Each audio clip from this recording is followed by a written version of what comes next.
já de volta aí para falar de notícia boa, afinal, nós conseguimos aqui aumentar o número de realização de transplantes no nosso estado. De acordo com a Central de Transplantes de Alagoas, registrou um aumento de 471% na quantidade de autorizações para doações de órgãos durante 2024.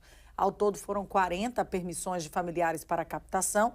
Para efeito de comparação, só no ano passado foram 7 autorizações contabilizadas. É um dado bem positivo, já que Alagoas está na contramão do que acontece no Brasil, que vem diminuindo. A gente está aqui com a Daniela Ramos, ela que é coordenadora da Central de Transplantes de Alagoas, um trava-língua aqui. Mas a primeira questão que eu deixo é o que nós estamos fazendo, diferente dos outros estados, para alcançarmos um percentual tão importante. Bom dia, Dani. Obrigada pela presença. Bom dia, Thaís. Bom dia, Marcos. É sempre uma alegria conversar sobre um tema que salva vidas.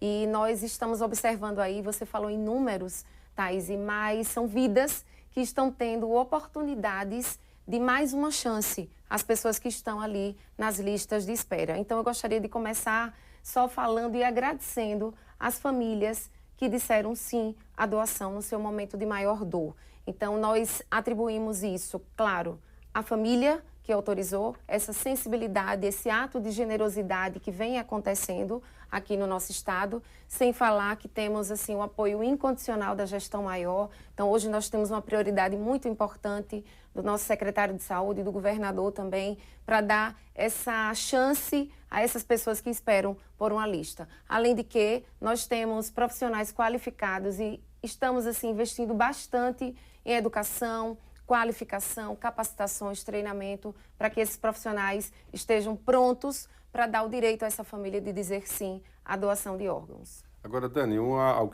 que é importante dizer para quem nos acompanha é que a gente tem uma estrutura para captação que inclui aquela recepção lá da pessoa que está, obviamente, sendo a doadora, do que vai receber, a equipe médica, que é fundamental, isso o Estado garante. E tem a outra equipe que é que faz a abordagem da família quando tem a notícia ali de morte cerebral. Essa abordagem também tem sido um diferencial? Com certeza, seguramente, Marcos. Nós temos uma equipe grande, eu sempre falo que é um time de pessoas, porque a Central de Transplantes ela não consegue funcionar de portas fechadas. Então, nós temos hoje a OPO, que é a Organização de Procura de Órgãos, que atende a todo o estado. Hoje ela é coordenada por Dr. Lucas Santana. Nós temos também, em cada hospital, as comissões intra-hospitalares de doação de órgãos e transplantes para tecido.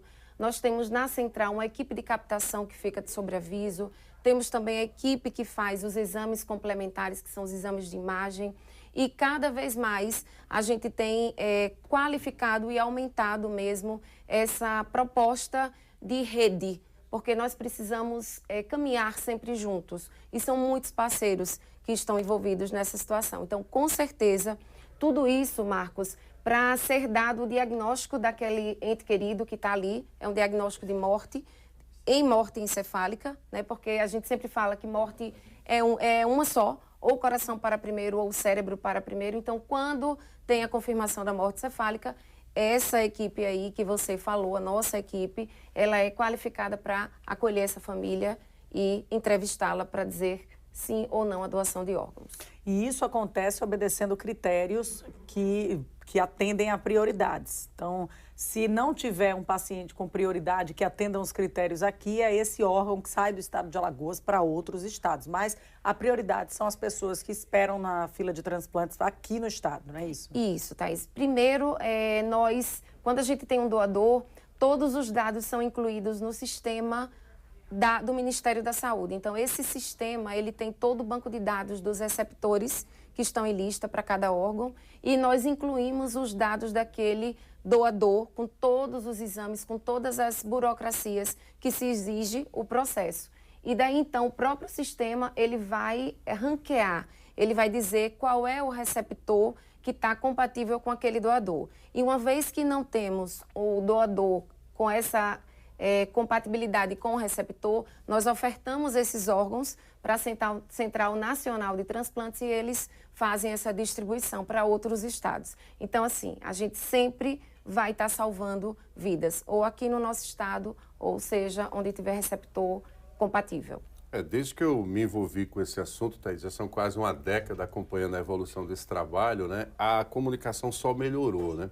Quer dizer, o tempo-resposta do médico que faz a primeira abordagem, descobre a morte cerebral, o contato com a família, a captação do órgão e a cirurgia, é no intervalo hoje de menos de 12 horas capaz de fazer com que, quando completar 24, o paciente já esteja acordando da anestesia com a boa notícia de que ele está com o coração, que ele está ali com o fígado. Então, quer dizer, Alagoas Já tem uma conseguiu perspectiva da cirurgia, né? completamente. Quer dizer, Alagoas se aperfeiçoou de uma maneira que, obviamente, tem levado a esses números. Há ainda muito preconceito, muito desconhecimento, mas são conversas como essa que ajudam as pessoas também a entender o quanto, né, tem sido benéfico para a própria medicina aqui em Alagoas. Foi tudo evoluindo de maneira gradativa e hoje o time está completo, né, Dani? Graças a Deus, Marcos. E só agora no mês de abril, nós já tivemos 5 doações autorizadas. Então, isso é um marco para Alagoas, como você bem disse, que vem se aperfeiçoando, que vem crescendo nesse momento, nesse processo da doação e do transplante. E do transplante também. Nós temos um hospital público hoje, realizando o transplante de coração, de fígado e de rim. Então, isso também é outro marco muito importante, né, que nós, do governo, né, que nós temos dado oportunidade às pessoas que moram aqui no nosso estado em transplantar sem precisar sair para outros estados. A gente tem um vídeo aí, dá para a gente exibir, se tiver áudio, pode jogar na tela, que fala sobre o último procedimento realizado. Pode rodar. Vida salva. Hoje será captado o coração, o fígado, 2 rins e as córneas. Ou seja, muitas pessoas serão abençoadas com essa vida.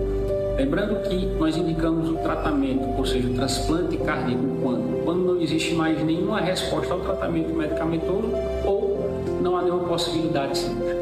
Por isso a importância de doar, porque doar você salva vidas.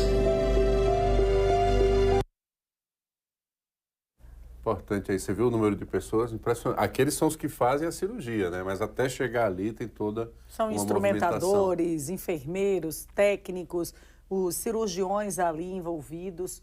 Realmente uma equipe imensa, né? Esse foi o transplante de coração. Esse aí foi a captação de um doador de 23 anos, que doou todos, só foram 6 pessoas beneficiadas. Isso só foi a captação, ainda não foi o transplante. Esse só foi a captação. Então, é uma força-tarefa, porque tem uma equipe que está ali captando o coração, a outra equipe já está captando o rim, os rins, o fígado, as córneas. Então, só esse doador pôde salvar aqui no nosso estado 6 pessoas. Então, como o Marcos disse, quando a gente vê assim uma cirurgia de captação, todo um processo foi feito antes para que isso se tornasse possível. E a gente fica assim, quando a gente recebe a notícia no final do dia, né, no final da noite, o coração já está batendo firme, o paciente que fez o transplante já foi extubado. Isso é uma dúvida, né? Nesse caso, esse paciente teve morte encefálica, o coração ainda estava batendo? Isso, Thaís. É muito importante essa sua pergunta, porque surgem muitas dúvidas. A morte encefálica, ela acontece quando existe, primeiramente, uma lesão irreversível no cérebro, que é incompatível com a vida. Mas a gente não pode dizer que o paciente está morto. É preciso que se cumpram critérios rígidos para que comprove a morte. Então, o paciente está ali morto e ele está sendo mantido por drogas vasoativas, por respirador mecânico, que é justamente para manter aqueles órgãos vitais que possam servir para transplantar em outras pessoas. Então, aquele coração, ele está ali por aparelhos, por drogas vasoativas. E quando aquele coração é retirado, ele tem um tempo de isquemia, que é o tempo de vida fora do corpo, para poder ser transplantado naquele receptor que já está ali aguardando. Então, uma corrida contra o relógio, literalmente, né? Literalmente. A gente precisa correr muito. Eu sempre digo assim a todo mundo que a gente precisa ter plano A, plano B, plano C, plano Z, volta para o plano A, porque a gente não pode parar. É uma engrenagem. Olha os números aí. Em 2025, já 31 cirurgias, 10 cirurgias de rim, 6 de fígado, 1 cirurgia do coração, 14 de córneas. Lembrando que em 2024 o total foram 19. Então os números já estão bem avançados. E já avançou de ontem para hoje também, porque ontem nós tivemos uma outra captação. No pleno domingo já teve. Sim, sim. Tá aí, 2024 de janeiro abriu 6 doações. Esse ano foram 12 doações, já 13 agora, né? 13. 546 córneas, 8 rins, 5 fígados, 4 corações, 563 pacientes. Que número, e se esperava, diante do trabalho que vinha sendo feito, chegar nesse número tão positivo em relação aos outros estados, principalmente, né, Dani? Sim, isso é um trabalho, nós ainda estamos aquém do que a gente deseja, do que a gente espera. Por quê? Porque todos os dias pessoas enterram seus órgãos. E essa lista de espera, ela cresce. E a tendência para que qualquer um de nós entre nessa lista, ela é muito maior do que de ser um doador e poder estar nessa posição. Então, a gente precisa pensar sobre isso. É uma evolução constante, inclusive, do nosso comportamento, da nossa compreensão. E como jornalistas, né, profissionais de comunicação, nossa função é abordar o tema, mas, claro, levar até você mais casos assim. Quem sabe até trazendo mais personagens. Sem dúvida, que Marcos. sobreviveram aos transplantes, né? Sem dúvida. Tem muitos transplantados aí que contam histórias de sucesso, de superação, de fé e de esperança em uma nova vida, né? Nasceram realmente de novo. Dani, primeiro, parabéns pelo trabalho, pela dedicação, por todo esse estímulo, né, em prol da doação de órgãos. Acho que essa campanha ela não pode parar. A gente fala muito do Setembro Verde, mas é preciso que essa campanha ela seja efetiva todos os meses, todos os dias do ano, para que cada vez mais pessoas tendam a doar os órgãos e a declarar isso em vida, que é o mais importante. É isso. Obrigada pela sua presença. Até a próxima. Parabéns pela sua doação e da equipe, né? Ele talvez se doa muito. Muito obrigada, sempre à disposição. Vamos fazer um rápido intervalo, Marcos.